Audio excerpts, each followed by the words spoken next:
नमस्कार। Heal foundation के show health for all में आप सबका स्वागत है। ये हमारा वीकली लाइव शो है जो YouTube और Facebook पर भी एक साथ लाइव हो रहा है। ये हमारा तीसरा एपिसोड है जिसका विषय है viral diseases, symptom, causes and treatment. Viral बीमारियां, लक्षण, कारण और उपचार। और अब हम इस सेशन को आगे बढ़ाएं, तीसरे एपिसोड को आगे बढ़ाएं। हम रिक्वेस्ट करते हैं अपने को एंकर श्री शंकर से कि वो इस शो को आगे बढ़ाएं।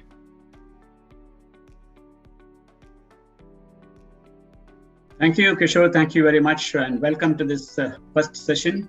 Let me remind our viewers that we are live on Facebook and also on YouTube. And an important announcement is those who have any questions can key it into the chat box, and then I will be asking it. We'll start this session in a comfortable way with Dr. Pooja Pandey, who will be demonstrating her yoga sessions with yogasanas that would help us in building immunity. Over to you, Dr. Pooja. Namaskar, I am Dr. Pooja Pandey Tripathi from Bangalore. I run my own clinic called Arogya Physiotherapy. Today we are here to talk about some yoga asanas for building your immunity. I am going to demonstrate some of the asanas which are very, very good to improve your immunity. Now, all of us have heard of cat and cow, but most of us do it for back, but we don't realize that it also activates our thymus gland, which actually later on activates the WBC cells, which is actually the fighter cells in our body. So how do you do cat and camel? So you come into crawl position, okay? Now when I say crawl position, how do you come to crawl position? You actually keep your elbow down like this, okay? Your elbow should be touching the knee and you straight away stand. Your hands, your shoulder, elbow, wrist in one level, your hip and knee at one level, okay? And you breathe in, you take your neck up, you make sure there is a depression in your back, you stretch your back. So the glands here and which are present in your abdominal cavity, they will stretch. And breathe out, you come down, okay? Breathe in, you go up, breathe out, you come down. How many times you should do it? You should do it at least 15 to 20 times, okay? 15 to 20 times, cat and cow. So from cat and cow, from here, you come straight away down, okay?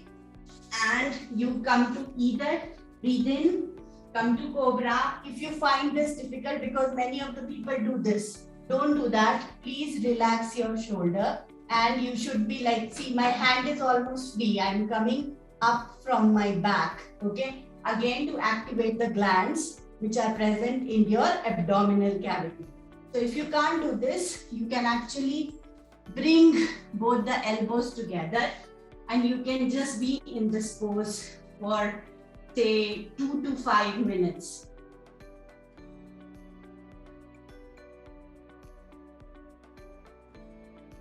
We now enter the session 2, and the topic is viral diseases, symptoms, causes, and treatment. We have with us Dr. Vaishali Sharma. Doctor Vaishali, कुछ basic बातें बताइए viral disease के बारे में। ये कितने तरह के होते हैं, क्या सिम्टम्स होते हैं, जो बेसिक चीजें हैं जो बहुत से लोग नहीं जानते हैं, वो ये भी नहीं फर्क कर पाते हैं कि ये वायरल है या नहीं है, और फिर वो डॉक्टर गूगल के चक्कर में पड़ जाते हैं। तो थोड़ा सा आप बताएं कि ये है क्या है, बेसिक बातें बताएं। फ्लू के जो सिम्टम्स होते हैं, खांसी जुकाम नॉर्मली होता है, respiratory tract, basically viral illnesses हर ऑर्गन को इन्वॉल्व कर सकते हैं, बीट ब्रेन को इन्वॉल्व कर सकते हैं, रेस्पिरेटरी सिस्टम को इन्वॉल्व कर सकते हैं, हमारे पेट को इन्वॉल्व कर सकते हैं। तो रेस्पिरेटरी सिम्टम्स जो मोस्टली होते हैं उसमें खांसी जुकाम, बुखार, थकान होती है, पेशेंट्स को बहुत कमजोरी महसूस होती है, खाने पीने की इच्छा नहीं होती, basically feeling of ill being. और ये बहुत कंफ्यूजन होता है कि बैक्टीरियल इन्फेक्शन है कि वायरल, क्योंकि दोनों का ट्रीटमेंट बिल्कुल अलग है। बैक्टीरियल में हमें एंटीबायोटिक चाहिए होता है, अगर वायरल इलनेस है तो it is self limiting disease, मतलब वो अपने आप अपना कोर्स पूरा करके 7-8 दिन का कोर्स पूरा करके खत्म हो जाती है। वायरल इलनेसेस में हमें सिर्फ एक सपोर्टिव ट्रीटमेंट देना होता है। My first question to you would be, taking on from what Dr. Vaishali said, how serious is self-medication and what are the dangers and pitfalls? Yeah. So, yes, that's a very good question, sir. We've faced a lot of problems, especially during this pandemic, since there was a lot of panic in the crowd and in the population. We did not know too much about the illness that we faced, that is COVID-19. This was new to us and also to the people. In each wave, we've seen different presenting complaints and illnesses from the patients. A lot of people then came to this idea of self-medicating themselves, especially with a lot of vitamins that we've seen. Patients who I have come across patients who've taken vitamin C for over a year and having no reason to take that. Also, patients who've only had minor symptoms like running nose, some body ache, have taken higher antibiotics thinking that they work as a treatment, and whatever illness they come across, they have to be treated with antibiotics. In fact, I've had people who've deliberately asked me to prescribe antibiotics just so that they can be all right. Doctor Saxena, हमारा सवाल आपसे ये है कि जैसा कि अभी doctor ने बताया कि कोरोना के कारण लोग पैनिक में रहते हैं और मामूली जुकाम भी हो जाए तो RT-PCR कराने चले जाते हैं। आखिर कौन सा स्टेज है कि लोगों को ये समझना चाहिए कि नहीं, ये RT-PCR कराने का वक्त है या ये RT-PCR कराने की जरूरत नहीं है? हमें समझना पड़ेगा, अगर आपका फीवर है, पहले तो फीवर आते ही पैनिक में नहीं आना है कि फीवर आ गया, हाय अब हमें कोरोना तो नहीं हो गया, अब हमें ये तो नहीं हो गया। Identification of symptom is very important. जैसे कि अगर हम लोग देखते हैं फीवर के साथ साथ में अगर अपर रेस्पिरेटरी ट्रैक्ट इन्फेक्शन है और वो एक बढ़ता जा रहा है आपका एक, क्योंकि नॉर्मल वायरल भी 2 से 3 दिन लेता है जिसमें वो एक एक्सट्रीम पीक रीच करता है और फिर डाउन हो जाता है। कोविड के केस में अंतर ये होता है कि वो 2 से 3 दिन बाद तो राइज करता है, उसका राइज मैंने देखा 4 to 5 डेज का होता है, उसके बाद एक लैग फेज आता है, उसके बाद फिर दोबारा एक वेव आती है उसकी, जिसको हम इन्फ्लेमेटरी रिस्पॉन्स भी बोलते हैं। तो ये नॉर्मल वायरल से उसको भिन्न बनाता है, अंतर होता है। लेकिन क्या हम लोग 6 दिन तक कोविड टेस्ट कराने का वेट करेंगे? इसलिए बेहतर रहता है कि अगर हम लोग डॉक्टरी सलाह लें, डॉक्टर के हिसाब से डॉक्टर डायग्नोस करे कि अब इसमें कौन सा टेस्ट होना है। Did COVID in any way affect breastfeeding and lactation? This is such a relevant question because every time a child gets sick or a mother gets sick, the first question I've been asked is, can I breastfeed? So this is so important and relevant. And in COVID, I must tell you, we rarely did we find any child below 3 months who was exclusively breastfed and was turned positive. So all the kids whose mothers were positive, the child were all negative. The child was kept with the mother, and rarely only we advised for separation or isolation of the mother. Only in cases where the mother was in ICU or mother was really sick, we were advising them that they should be segregated themselves from their children. Otherwise, exclusive breastfeeding was advised to all the mothers, the child who infants were in that age, and that had helped so much. Every COVID patient reaching some of the hospitals were given antiviral, usually FabiFlu. Is there any rationale behind this? See, COVID at that time was relatively new. As it was new for you, it was for the healthcare doctors also. Every patient was teaching us. So these were the only few medicines we had. HCQS, doxycycline तो सब पहले से ही खा के आ रहे थे हमारे पास. The patients who were reaching the hospital were obviously those who were sick and had high uncontrolled fevers, whose CT severity was high, who had oxygen dependence. So yes, in those patients we had to give antiviral medicines, be it remdesivir, be it FabiFlu. FabiFlu was generally given on OPD basis for home isolation patients. Patients who were admitted in hospitals were given remdesivir. So yes, that is the only retroviral medicine we had in hand, and yes, we had seen very good, excellent response to remdesivir. Remdesivir is given initially in the initial few days of the COVID, patients showed dramatic response. They were weaned off oxygen requirements, and they soon went home. So yes, very good response to remdesivir we had seen, and Tamiflu also in home isolation patients.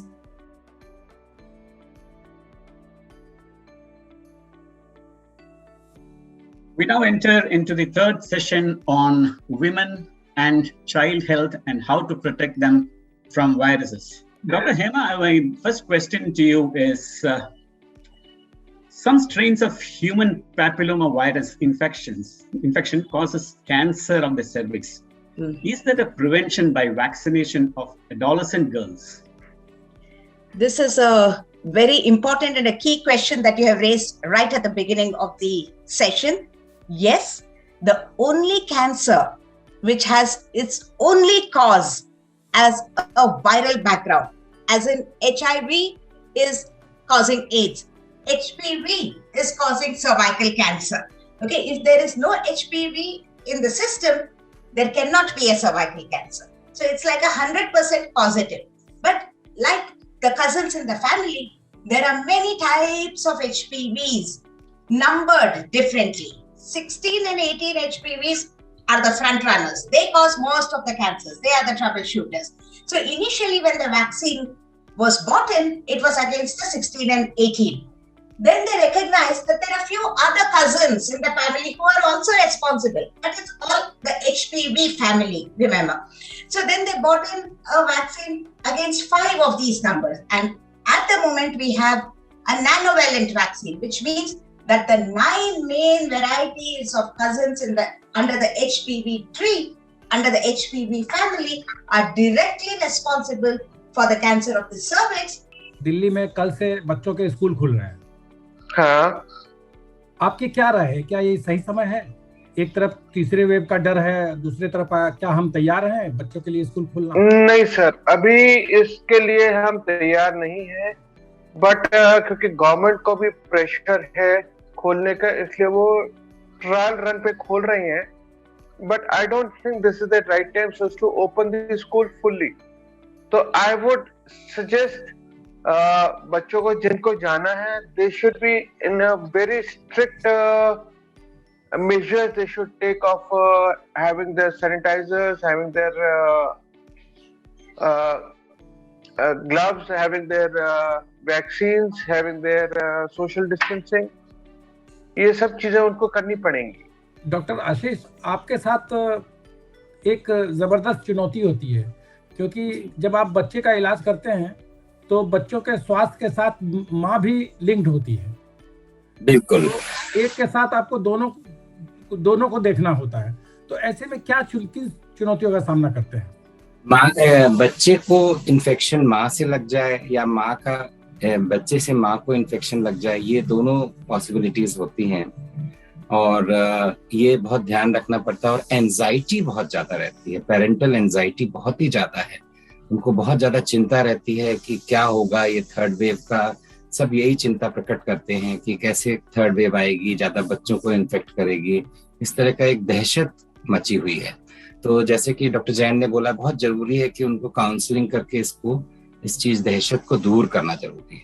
नहीं तो बच्चे confined हो रहे हैं घर में और इस तरह का वेट बढ़ रहा है उनका. और एक बच्चा तो हमारी क्लिनिक में आया, वो हमारी तरफ देख ही नहीं रहा था, वो वर्चुअल वर्ल्ड में था. वो क्योंकि पूरे समय मोबाइल, कंप्यूटर और ये सब देखता था, आईपैड, और उसका नाम लो तो हमारी तरफ देखता ही नहीं है.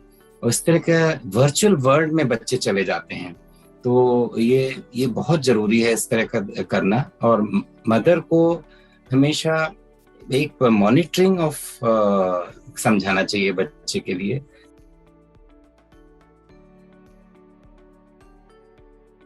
डॉक्टर नाजरीन, नमस्ते. नमस्ते डॉक्टर नाजरीन. कई तरह के वायरस अटैक होते हैं, तो इन वायरस अटैक से बचने के लिए माइंडफुल ईटिंग का क्या सुझाव है आपके? जब हम माइंडफुल ईटिंग के बारे में बात करते हैं, इट इज वेरी इम्पोर्टेंट कि वाइल्स इम्यूनिटी इज वेरी इम्पोर्टेंट. हमको इम्यूनिटी एक दिन में नहीं बनती है. Okay, it is a process. और हर एक का जो एक प्रकृति होता है बॉडी का, the way the body reacts to various foods is different. तो जब many foods like yogurt is scientifically इसको देखने जाओ तो they are well accepted and proven that they help in immunity building, but for some other people it may create some film. तो या जिसको बोलते हैं खांसी आना, तो दोनों चीज important है कि while scientific research says one thing, we also need to personalize it or eat these foods mindfully. Immunity foods में जब देखने जाओ तो सारे immunity foods, the first thing will be hydration. तो drink enough water, warm fluids. अगर पानी नहीं पी पा रहे हैं तो warm fluids like green tea है या ginger water है या herbal homemade card. At this point of time, we can explore the kitchen pharmacy in a big way. Dr. Anjali, the topic is mindful eating.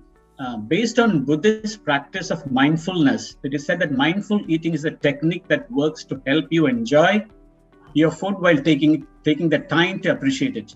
Simply setting aside some dedicated time to eat 3 times a day has been found to improve mood, digestion, and even help reduce anxiety levels. Your views, especially when kids, youngsters, and sometimes even families need TV serials in their menu. If you look at the traditional way of eating, we always had a dedicated area where everybody would sit down on the ground. You would close your eyes, pray initially, and then only you would start your meal. So there is a reason, I think, behind why that was done.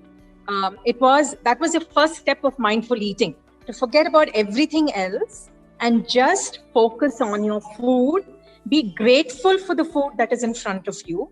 And as you eat, you have to feel all your 5 senses working on your food. The taste, the smell, the way the food looks, and all these 5 senses, when they're used very well, that's when the right way of digestion happens in your body. So that is what is mindful eating.